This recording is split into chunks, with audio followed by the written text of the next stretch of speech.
Howdy folks, and welcome back to World of Warships with Rear Admiral Jingles. Today, I think, looking at his name there, he's going for Ben Kenobi, which is kind of amusing because there's a Grand Moff Tarkin on the enemy team. What are the odds of those two running into battle against each other? Here in this all Tier 9 battle, in the Paolo Emilio Italian Tier 9 destroyer, well, only 2 Italian destroyers in the game. This is Ben Kenobi. Now, the Paolo Emilio is a perfect example of the kind of ship that just shouldn't work, and yet somehow does. Note at the beginning of the battle, informing his teammates he is not going to Cap A. That is not what this ship is designed for.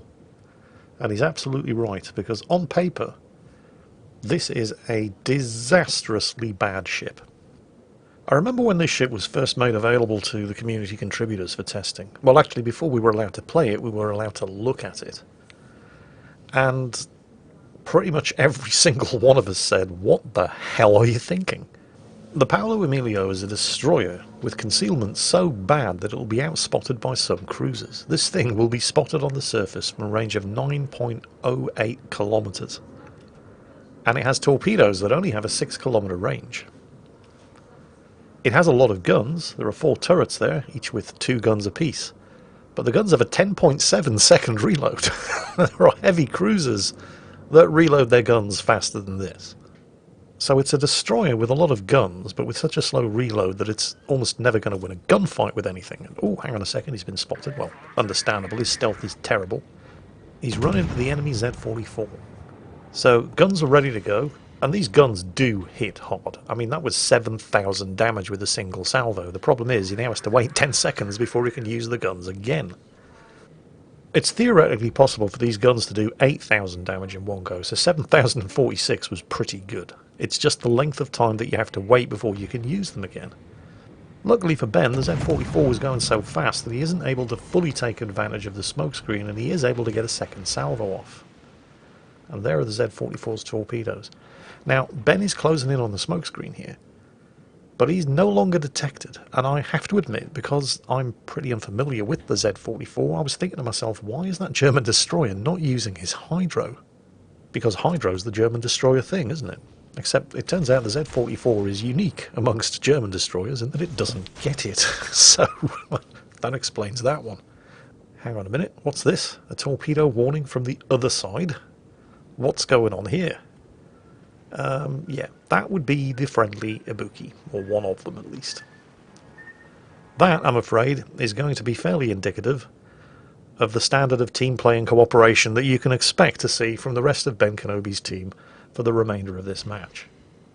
At least from the ones on this side of the map, who don't really manage to achieve anything other than making Ben's life a lot harder than it needs to be. The good news is, his torpedoes have managed to find and sink an enemy Ibuki. I didn't even realise there was an enemy Ibuki there. Well, now there isn't, because he's managed to sink him. But anyway, back to the matter at hand. The Paolo Emilio, who, by the way, despite what Ben said at the beginning of the match, is actually capping A now that the Z-44's been driven off. But the Paolo Emilio, and how bad it really should be, based purely on the numbers. So the guns, which we've already seen, can hit pretty damn hard, but are hamstrung by 2 things. We've already mentioned the horrendously slow reload of 10.7 seconds. But it also has no access to armor-piercing ammunition, being equipped with only high explosive or semi-armor piercing. And these are 135mm guns. They're even larger caliber than the classic Russian 130mm guns that do so much damage with their armor-piercing shells. But the Paolo Emilio doesn't get them. So this ship is essentially no good in a gunfight. Unless there's an enemy destroyer that's just been spotted on 6,000 health or less that needs killing really, really quickly. The Paolo Emilio can do that, it just can't get into a sustained gunfight. Although it is good at taking damage from enemy destroyers, because it's got a colossal amount of health for a Tier 9 destroyer. And it has a 60mm armour belt that is going to shatter the high explosive shells fired by most other destroyers, and in fact some cruisers.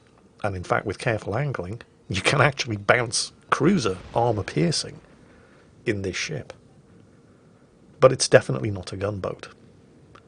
It is, however, extremely fast, and that kind of makes up for the terrible concealment and the shockingly bad torpedo range. In fact, with its special engine boost, which increases the speed by 25% in short bursts, it can top out with a speed flag at over 56 knots. But that's not the only thing that the Paolo Emilio has going for it, because it's an Italian destroyer, and it shares the same smoke consumable as the Italian cruisers. It's a full-speed smokescreen. Now, of course, you have to remember that unless somebody else is spotting the target for you, and nobody else is spotting this Musashi for Ben, as soon as you pop that high-speed smoke, regardless of the speed that you're travelling at, he can't see you, but you can't see him either. But here's the thing, assuming you popped your engine boost, you're definitely going to be travelling at speeds greatly in excess of 40 or even 50 knots, and so within seconds, you're going to be within 2 kilometres, and you're both going to proximity detect each other anyway. And at 2 kilometre range, with torpedoes that have a speed of 67 knots, it's extremely difficult to miss. Although the Musashi knew he was coming, he was waiting for it, and Ben did take a lot of damage. His engine's been knocked out, but he has the last stand skill, swings the ship around, he's more than 2 kilometres away, the Musashi can't see him anymore, torpedoes away from the other side. There's no way the Musashi is going to survive this. Ben's going to take more damage, because, well, the Paolo Emilio is a YOLO boat, and YOLOing into death or glory is exactly what this destroyer is for. Death or glory, either is acceptable. There's his second kill. You've probably noticed that the rest of his team between them haven't managed to kill anything, and 5 of them are dead.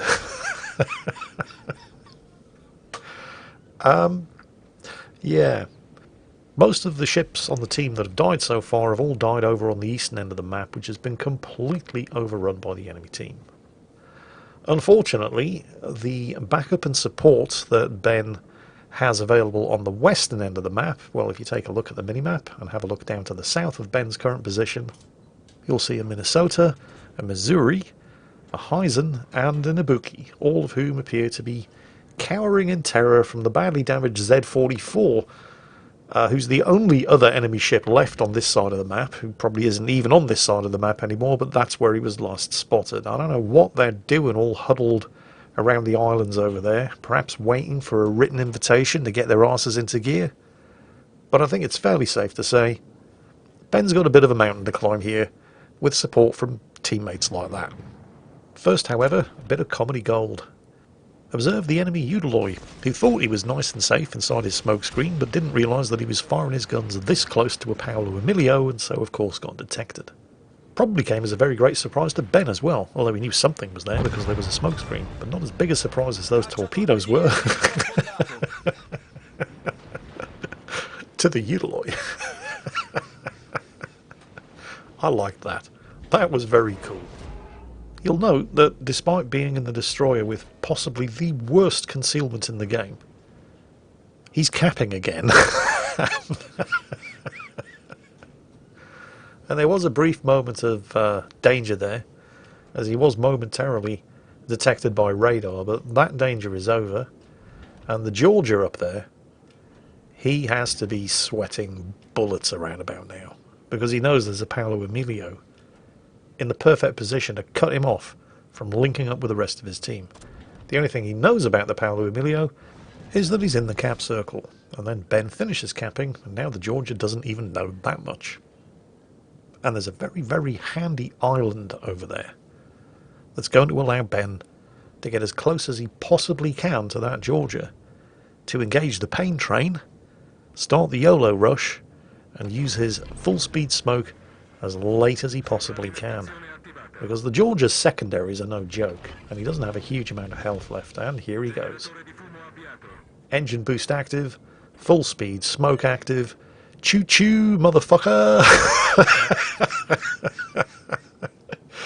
Here I come, ready or not. And there's the Georgia. Oh, serious error of judgment from the Georgia there. He might have survived this if he'd saved his guns until now when they both proximity detect each other, but instead he fired them early at somebody else. He gave Ben the time he needed to adjust the aim of the torpedoes. Yeah.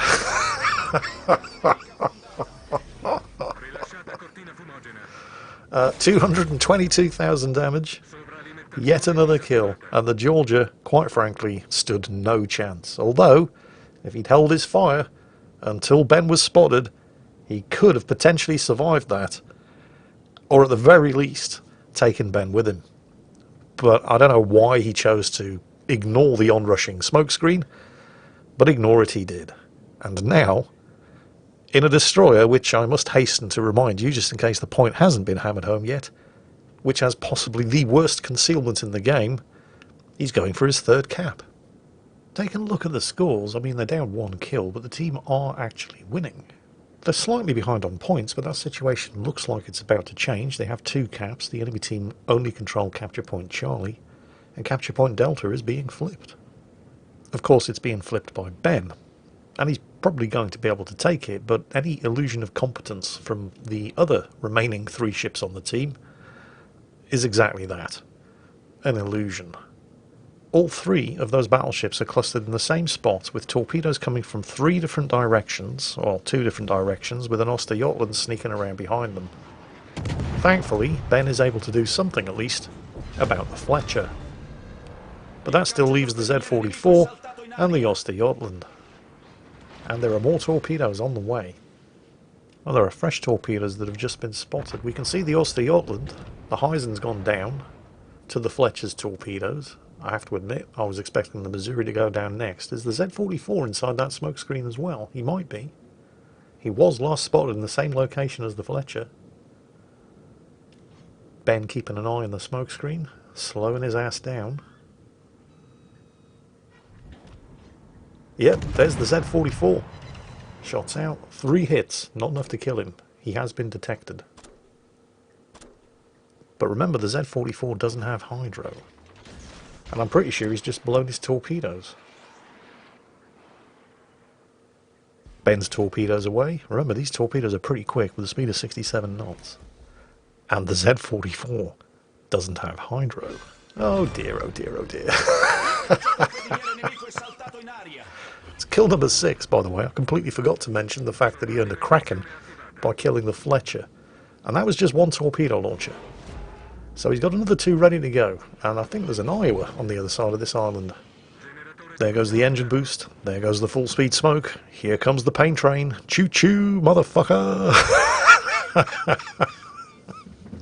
Oh, he's been radared. That'll be the Buffalo. But I think it's a case of too little too late for the Iowa. Shots out from the Iowa. There he is. Oh, too little too late. He had his chance. He blew it. Here it comes. Bend over. Grab your ankles. Kiss your ass goodbye. And there's kill number 7. 289,000 damage. Oh, he's still radared. The Osterjotland shooting at him. The Buffalo's probably lining up the shots as well. And can he make it? Can he make it? No, he can't make it. Still, he did manage to sink 7 enemy ships and sank them all pretty much single-handed with very little help from the rest of his team. Because if you have a look at that, frankly, well, impressive 289,000 damage done, there's another number just a couple of rows below it showing how much assistance the rest of his team provided in shooting at targets that he had spotted. And it's a very, very small number. Meanwhile, the Missouri has gone down, the Buffalo finished him off. The Minnesota shouldn't have too many problems finishing off the Buffalo, and in fact he has. And now it's 1-on-1. There's not a massive points difference between Ben's team and the enemy team, but all of that work that Ben did flipping those 3 caps appears to have been a complete waste of time because the enemy team have just flipped them all straight back. And now, success or failure lies in the hands of the Minnesota. And to be completely fair to the Minnesota, he's in an extremely slow and extremely obvious battleship. And in order to win this match, he's going to have to track down and kill the Osterjotland. And unfortunately for the Minnesota, unless the Oyster Yachtland chooses to do something spectacularly stupid, like, for example, trying to win any harder than he already is going to, the Minnesota has very little chance. Looks like he's going to catch one of those torpedoes, but, well, they're Oyster Yachtland torpedoes. They're not going to do a huge amount of damage. Looks like the Minnesota is going to attempt to flip this cap, which will buy him some time to take advantage of any mistakes that the Oyster Yachtland makes, but the Oyster Yachtland is going to have to make mistakes for the Minnesota to win this. This is very definitely the Oyster Yachtland's match to lose.